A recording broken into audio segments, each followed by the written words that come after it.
Assalamualaikum warahmatullahi wabarakatuh and good morning everyone. So today we will continue with a new topic which is processing of fish and fish product. As you can see from the figure that I have here, so for fish and fish product processing, some of them will be almost similar with the poultry processing. However, for fish and fish product, there are certain products that is very distinguished or very different from the poultry product processing. So as you can see from the diagram here, I have several typical fish product that we have in the market. So from the picture you can see downstairs we have fermented product. Okay, we have fermented product, we have a budu, we have a fish sauce, and we have a pekasam ikan. So these three product is very different. So because we don't have any fermented product in the poultry, and as you can see at the top right here, it is a dried fish, right? This is also very I can say special for the fish product.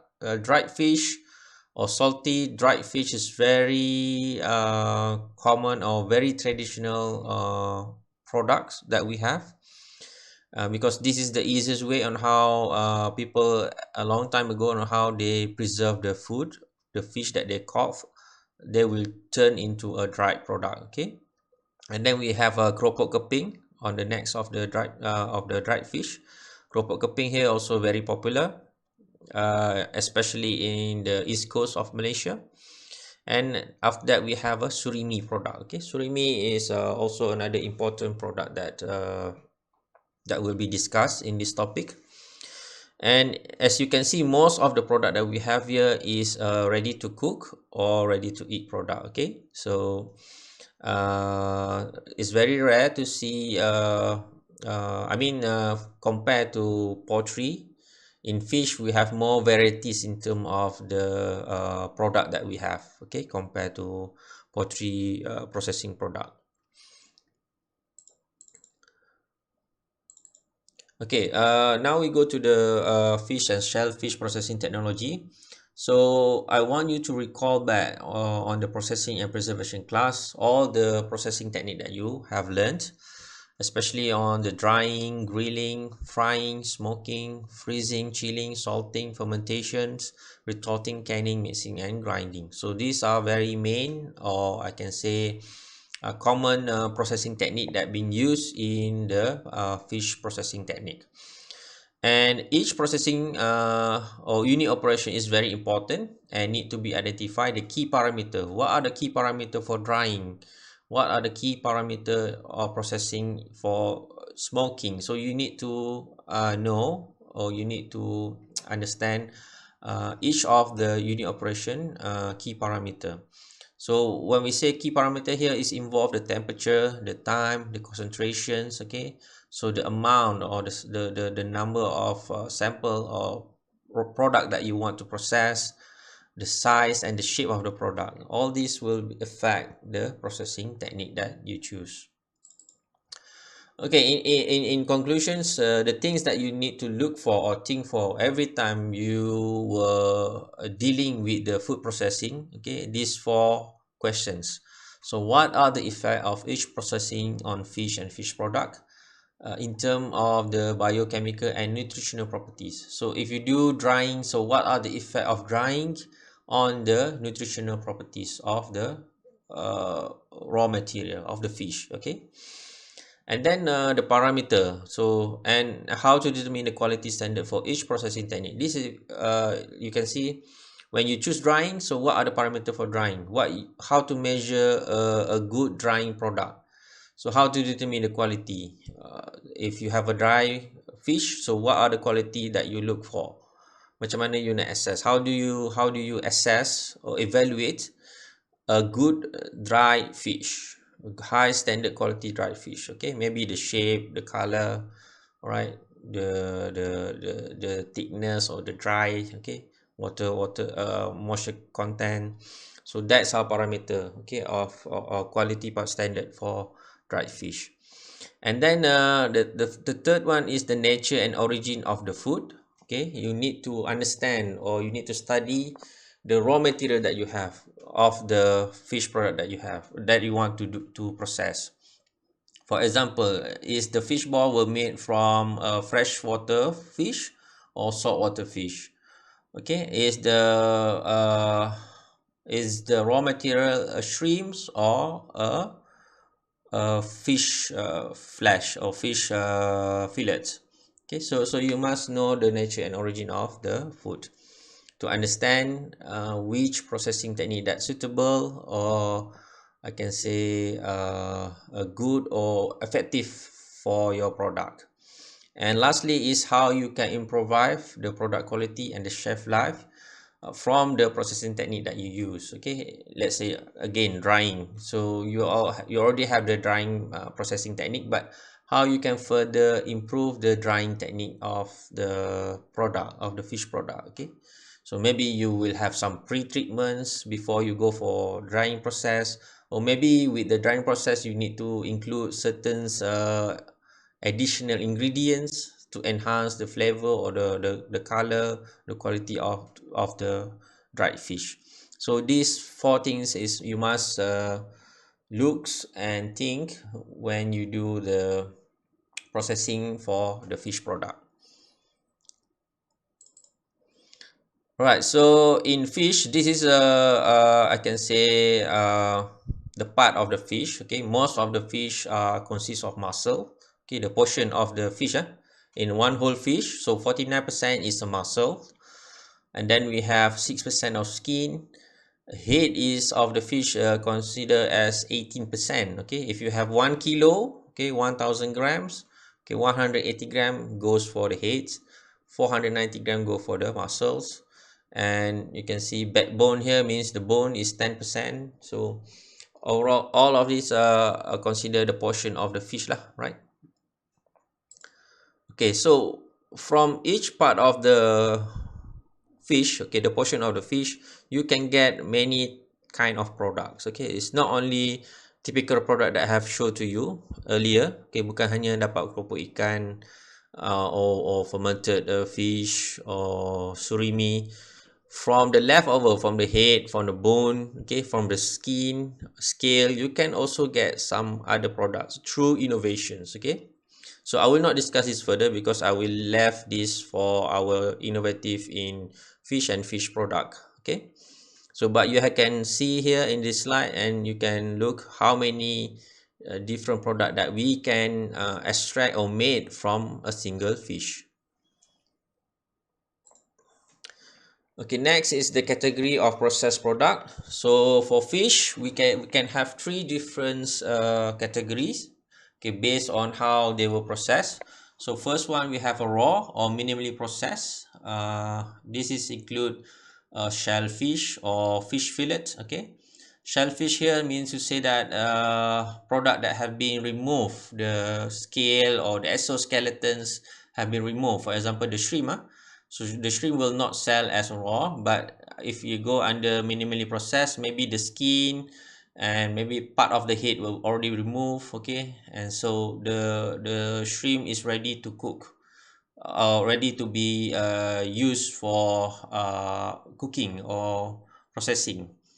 So that's what we call as minimally processed. Maybe it can go one or two step of processing only. Okay, and the second category is a semi-processed or ready to cook. All right, this one for example is a shellfish. Okay, anchovies maksud here is dried anchovies, ikan bilis, pekasam, and surimi. Means to say that you bring back home and you just cook this product. Okay, you don't have to do anything. So that's why for shrimp that are being removed the skin or the scales, okay, of the shrimps, it can be either raw, minimally processed, or semi-processed or ready to cook. But for pekasam ni is like we have to undergo several layer of processing technique. Okay, so at the end you can bring back home and you just cook with frying only. So that's why we categorize them as ready to cook. And third category for fish product is a full process or ready to eat.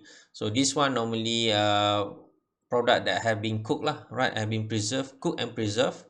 Normally is a retort product or canned product. Okay, so for fish we don't have a lot because most of the fish product that we have in the market normally is raw or semi-processed. Okay,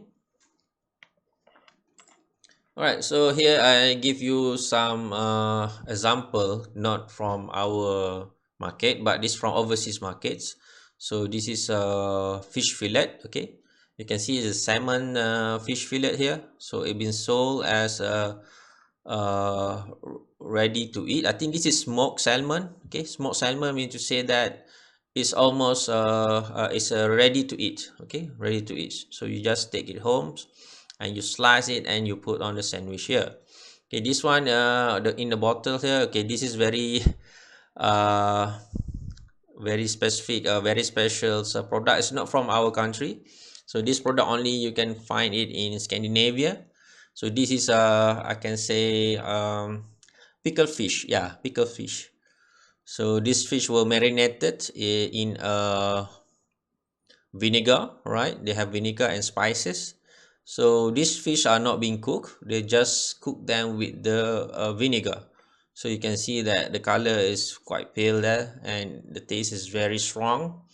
And normally people over there they use this kind of product for sandwich. Okay, so this is example out of our usual product lah. Okay, from what we have in the market. Okay, so fish product. So when you have a fish product, when you want to produce a fish-based product, so you must target the type of market that you want. So who will buy this kind of product? So what are their needs? Okay, so I can list there are three type of consumer that will use fish product differently. Okay, for example, number one, we have a retailer. Okay, or normal consumer that normally will consume fish in a very small amount, 3 to 10 kilogram per week. So we can say that the product will be as a retail product lah, produk yang macam biasa kita tengok dekat supermarket. Okay, so that will be a retail product. So it being packed in small package, so ready to be sell to individuals. Okay, so because normally they will consume very small amount of fish product per week. And then we have a second group of customer, which is a manufacturer, a factory, for example Keropok Lekor factory. Okay, so they will buy certain product from another factory, for example surimi. So they will buy surimi from another factory in a large batch, for example 100 kilogram to tons per week or per month. So you can serve this kind of industry, this kind of manufacturer or semi factory. So your factory will produce surimi, and that surimi will be bought by this factory to turn into another product. Okay, so mean to say that you will produce intermediate product lah, you akan ada produk pertengahan lah. You cuma buat surimi saja, but the final product will be done by another factory. So ada service macam ni in the industry. And the third, and I think this is the most important one, okay, food service sector, where you serve the caterer or hotel, for example airlines caterer. Okay, so they will need some fish product. Okay, fish fillet or some if they want to try new menu, they will ask for surimi or fish ball. So you can produce and serve this kind of customer. So normally they will choose 100 to 500 kilogram less than the factory, but still a huge batch of sample or huge batch of product that we require. So remember, there are three different category of customer that you potentially can provide with the fish product. Okay, so before we go to the detail of the processing technique, for example drying, smoking, fermentations. Okay, So the first step in fish production is the cleaning step. So you need to clean the fish because it's a natural uh, the fish in natural way they have their own protections, I can say, mechanism. Okay, they have a slimy because they want to ensure that their body is very moist, lembab. Okay, and that's how they will react. They will have slime. Okay, dia akan in certain kind of fish they even produce a lot of slime. That's why they can even live in without water for it at the short time period of times. Okay, and then that's what makes the fish become odorous and slimy. Okay, so due to this the fish need to be cleaning before you can go for the next processing technique. Okay, so several factors that will affecting the properties of this cleaning. Okay, it's depend on source of fish that you have. Okay, either it's a saltwater fish or freshwater fish. As you know, freshwater fish sometimes they are quite tedious to clean compared to saltwater fish. The second one is a post harvest handling, and then wild fish or is a farm fish. Okay, if farm fish means to say that the area where the fish will rear dibela tu, is it a open water or is a closed water system. Okay, so if a closed water system, okay, the water is not being changed, so dia punya the fish will need some extra measurement lah for cleaning process. Okay, and then the fish diet, what type of fish feed that you give to the fish, so that will affect the quality of the fish. Okay, and lastly is a type of fish lah. Okay, this is I can say same as a source of fish, but this one I want to highlight because certain fish species is very special. For example, catfish, snakehead fish, ikan haruan, okay, and tilapia. So catfish you can see is very slimy. That's why they can live in the land, okay, without water for quite long, quite long period of times compared to normal fish. Okay, because they can produce their own slimy and to make sure that their body are moist, okay, lembab, and they can breathe. Okay, so these are the factors that will affect the processing in terms of the cleaning. Okay, so what are the importance of cleaning? So you can reduce the microbial load, you can remove any stain, dirt and muddy, you remove the slimy and odorous material on the fish. This is very important because this property can affect the eating quality of the fish product. Okay, the flavor, the aroma. Okay, and then when we remove the scale and part, you can remove the scale and part of which is not fit for human consumption. For example, the head, right? Certain part of the fish, the scale, okay, you tak makan kan sisi ikan, okay, you can remove it. And then the bone, some people cannot eat the fish bone, so they will remove this part. They just take the flesh only. So there's the, for example, fish fillet, you remove everything, the scale, the bone, the head, you only get the fish flesh, so easy for consumer to eat.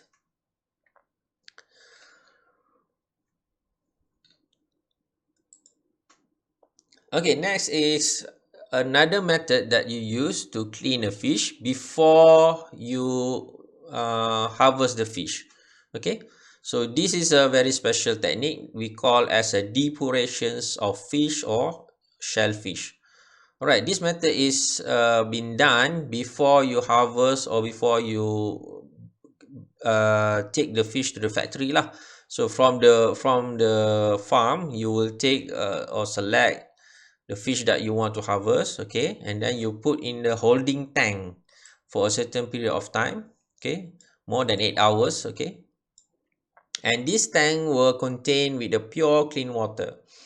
So why you do this? Because during this period of depuration period, the clean water will remove any odorous and muddy taste from the fish. Okay, So the pond water, the water or the river water where the fish being reared, okay, they will remove any things that odorous or dirty or some of the impurities on in the fish. Okay, they will remove it through this depuration of fish. So daging ikan, the smell of the fish will be better, slightly better. They are not odorous or they have a muddy taste. Okay, so for shellfish, this process is very important to remove certain microbial load, especially for filter feeder animal like a shellfish. Okay, filter feeder animal means to say that these animals were eating by having a filter. Okay,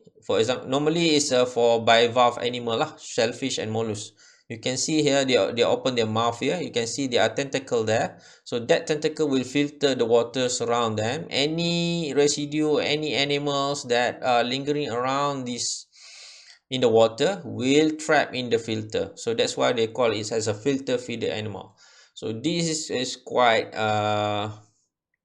unique for this kind of animals, but for human consumptions they are tendency high risk to get a microbial load, because most of the microbial that lingering around the water will stick to the animal. Dia akan tapis, dia bukannya jenis hunting. They are not preying on their prey. They're not hunting on their prey. They just filter any other residues that available in the water. So kalau perairan tu that water is very dirty, have a high load of microbial, so there are tendency for this kind of shellfish to have a lot of microbial load lah. So in order to purify this, to remove this, depuration method is the best method to clean up this shellfish before you can harvest them for for processing lah. Okay,